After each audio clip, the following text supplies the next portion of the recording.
বন্ধু বানাতে ভয়, বন্ধু করতে গিয়ে ভয় পাচ্ছেন যে বন্ধু করলে সে যদি আপনাকে বন্ধু না ব্যাক দেয়। এই চিন্তায় আপনাদের একটা বড় ধরনের রোগের সৃষ্টি হচ্ছে, মানসিক রোগ, যে বন্ধু না করার। ফেসবুকের এই রোগটা এখন প্রায় দেখা যাচ্ছে, প্রায় কন্টেন্ট ক্রিয়েটারের মধ্যে এই রোগটা, ফেসবুকে বন্ধু না করা।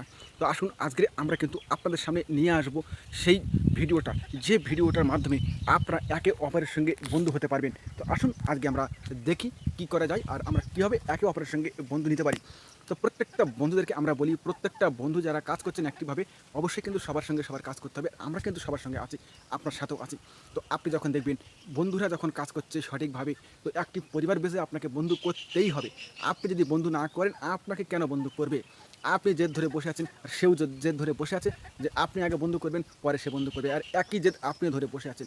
এটা যদি করে থাকেন, অবশ্যই আপনার পরিবারটা কিন্তু গ্রো হবে না, কিন্তু আপনাদের দুজনের মধ্যে কারো পরিবারটা কিন্তু গ্রো হবে না।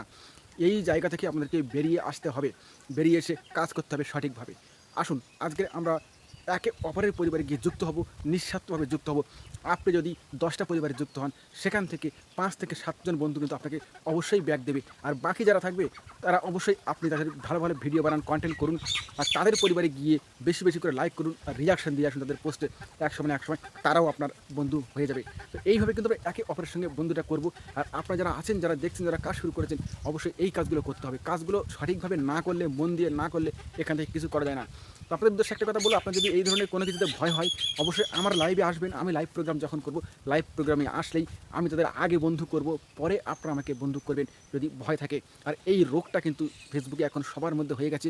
অল্প কিছু কন্টেন্ট ক্রিয়েটার যারা কাজ শুরু করেছে, তারা শুধু বন্ধু নিতে জানে, বন্ধু দিতে জানে না। তার জন্য এই সমস্যাটা তৈরি হয়ে গেছে।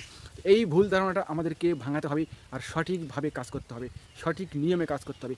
অবশ্যই আমরা কিন্তু সঠিকভাবে কাজ করলে বন্ধু পাবো, পরিবারটা বড় হবে। ফেসবুকে বলছে বন্ধুর দরকার, বন্ধু না হলে ফেসবুকে এগোতে পারবেন না। আপনি যদি কারোর বন্ধু না করেন, সেও তো আপনাকে বন্ধু করবে না। তাহলে আপনি সে কোথা থেকে বন্ধু নিয়ে আসবেন আপনার পরিবার বড় করার জন্য? আপনি যাচ্ছেন পরিবারটা বড় করতে, কিন্তু অন্যের পরিবারটাকে ছোট করে অন্যের পরিবারটা বড় করতে চাইছেন না। এইটা মানসিকতা রাখলে কিন্তু হবে না।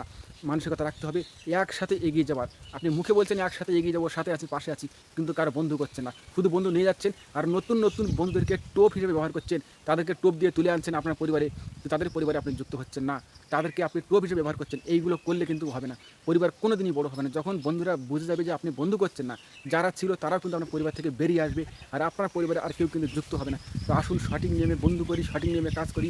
বন্ধু দরকার, হাত বাড়ালেই বন্ধু। ফেসবুক প্ল্যাটফর্মটা এমন একটা জায়গা, কিন্তু আমাদের নিজেদের অল্প কিছু কন্টেন্ট ক্রিয়েটার, এমন কিছু কন্টেন্ট ক্রিয়েটার আছে নিজেদের দোষেই কিন্তু এই জায়গাটায় এরকম একটা ভুল ধারণা তৈরি হয়ে গেছে যে আগে বন্ধু করলে পরে বন্ধু করব। এই ইগোর জন্য কেউ কাউকে বন্ধু করছেন না, এটাই হচ্ছে সমস্যা। তো আসুন এই সমস্যা থেকে বেরিয়ে এসে আমরা একে অপরের সাথে এগিয়ে যাই, সাথে সাথ রেখে, হাতে হাত রেখে একসাথে আমরা কিন্তু কাজটা শুরু করি আর সঠিকভাবে কিন্তু এগিয়ে যাই।